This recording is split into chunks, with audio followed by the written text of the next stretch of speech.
சுடர் எழில் சீரியலில் இப்போ ஒரு அட்டகாசமான எபிசோட் வந்திருக்கு. ஸ்கிப் பண்ணாமல் ஃபுல்லோடையும் கேளுங்க. அதுக்கு நான் எப்படின்னு பிடிச்சிருந்துச்சுன்னா லைக் மட்டும் பாருங்கள். ரொம்ப பிடிச்சிருந்துச்சுன்னா நம்ம சேனலுக்கு வந்து சப்ஸ்கிரைப் பண்ணி கண்டினியூஸாக ஆதரவு வந்துட்டாங்க. மனோகரி வந்து பார்த்துக்கிட்டு இருக்காங்க.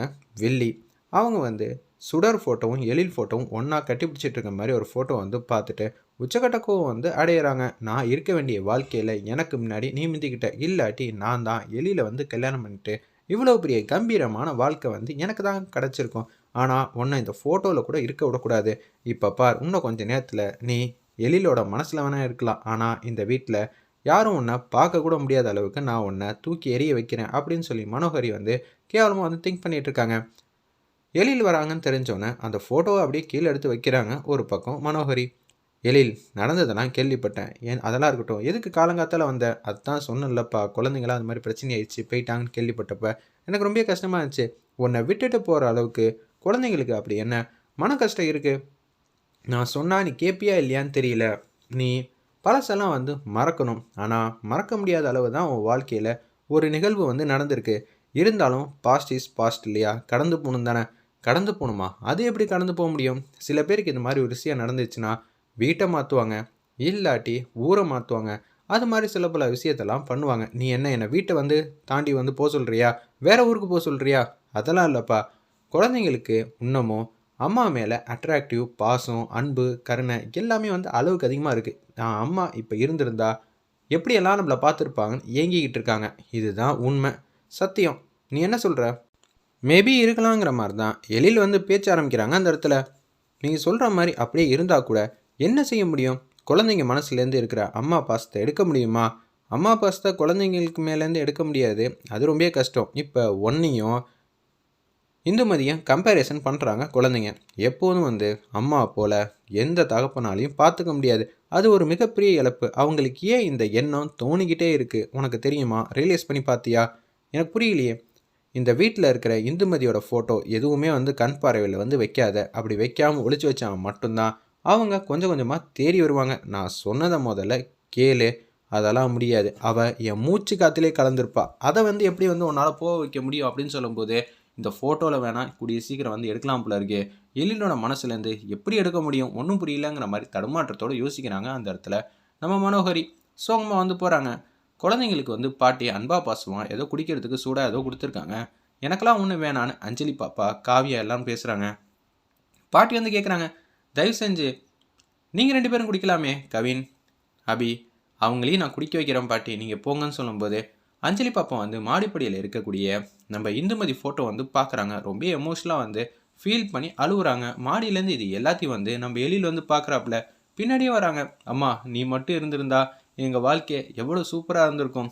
ஏம்மா ஏம்மா எங்களை விட்டு போனேன் அப்படின்னு சொல்லி கேட்டுட்டு இருக்கப்ப அபிகிட்ட வந்து குட்டி பாப்பா அஞ்சலி வந்து கேட்குறாங்க, நம்ம வேணால் ஃபோட்டோக்குள்ளே போயிடலாமா?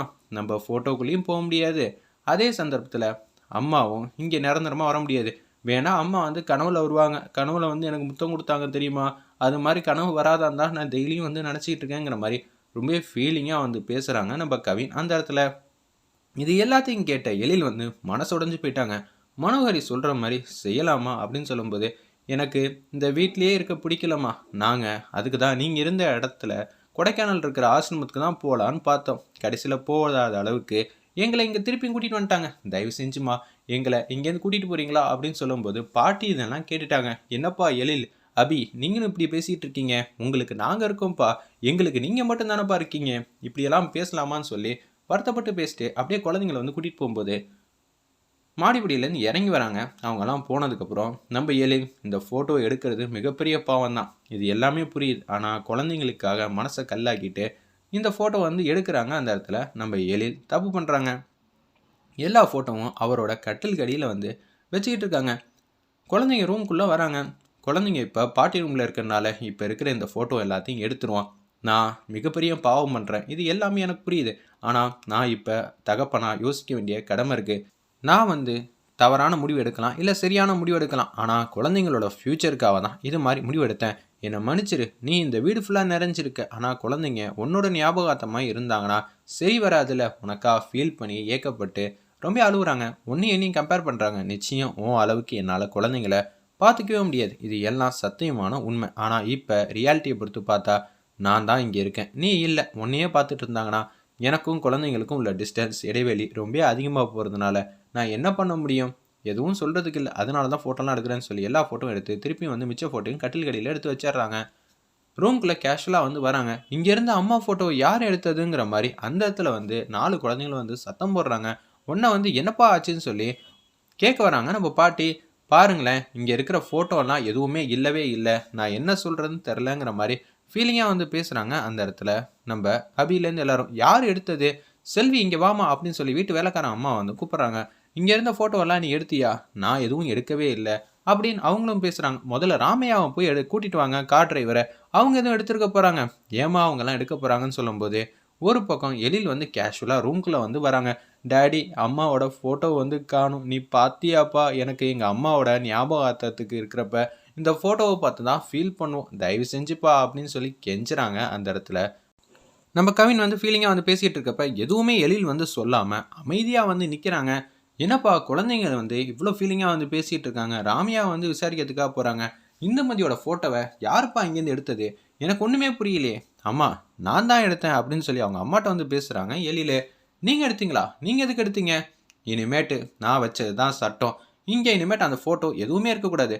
ஆமாயா, மாடிப்படியில் கூட ஃபோட்டோ வந்து இல்லை, தயவு செஞ்சு இங்கேருந்து போகிறீங்களா, ஏன் எங்கள் அம்மாவை என்கிட்டேருந்து பிரிக்கிறீங்க, நீங்கள் சொன்னதை மட்டும்தான் நாங்கள் கேட்கணுமா, இந்த வீட்டில் நீங்கள் வச்சது தான் சட்டமா, இதுக்கு தான் பாட்டி நாங்கள் இங்கே இல்லாமல் எங்கள் அம்மா இருந்த இடத்துக்கே நாங்கள் போகலான்னு பார்த்தோம், நீங்கள் தான் யாரும் போட மாட்டேங்கிறீங்க, இவர் ஆசைப்படி தான் இந்த வீட்டில் எல்லாமே நடக்கும், எங்கள் அம்மாவோட ஃபோட்டோவை மட்டும் திருப்பி கொடுத்துருங்க, எனக்கு வேறு எதுவுமே வேணாங்கிற மாதிரி அந்த இடத்துல குழந்தைங்களா கெஞ்சுறாங்க. இருப்பினும் அஞ்சலி பாப்பா பேசியும் கூட எனக்கு வேறு வழி தெரில, உள்ளுக்குள்ளே ரொம்ப அழுகையாக வருது, ஆனால் வெளியில் வந்து காட்ட மாட்டேங்கிறேன் உங்கள்கிட்ட அப்படின்னு சொல்லி கேஷுவலாக வந்து போக ஆரம்பிச்சிட்டாங்க நம்ம எழில். பாட்டி, இதுக்கு தான் பாட்டி, எங்களோட கஷ்டம்லாம் உங்களுக்கு புரியுதா, நான் பேசி ஃபோட்டோலாம் வாங்கி தர முயற்சி பண்ணுறேன், நீங்கள் கேட்டால் மட்டும் என்ன உங்கள் பிள்ளை என்ன தலைகளாக மாறிடுவாரா, எங்களுக்கு ஏன் தான் அந்த வீட்டில் இருக்கணுங்கிற மாதிரி குழந்தைங்களாம் ரொம்ப ஃபீல் பண்ணிகிட்டு இருக்கப்ப பாட்டி மாட்டுக்கும் எழில் ரூம்குள்ளே வந்து போகிறாங்க.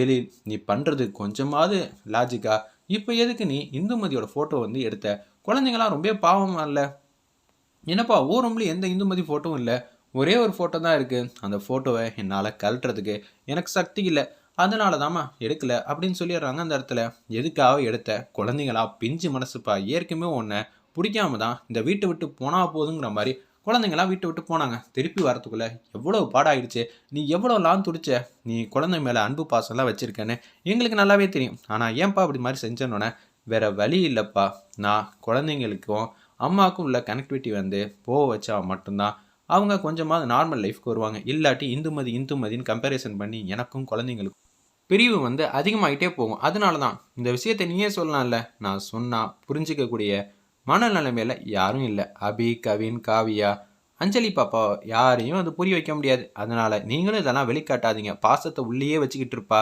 வெளியில் காட்டிடாத சரியா, அப்புறம் எப்படிப்பா உன்னை வந்து குழந்தைங்களுக்கு பிடிக்கும், நான் சொன்னதை மட்டும் செஞ்சால் போதுமா, பார்த்துக்கங்கன்னு சொல்லி ஃபீலிங்காக பேசுகிறாங்க.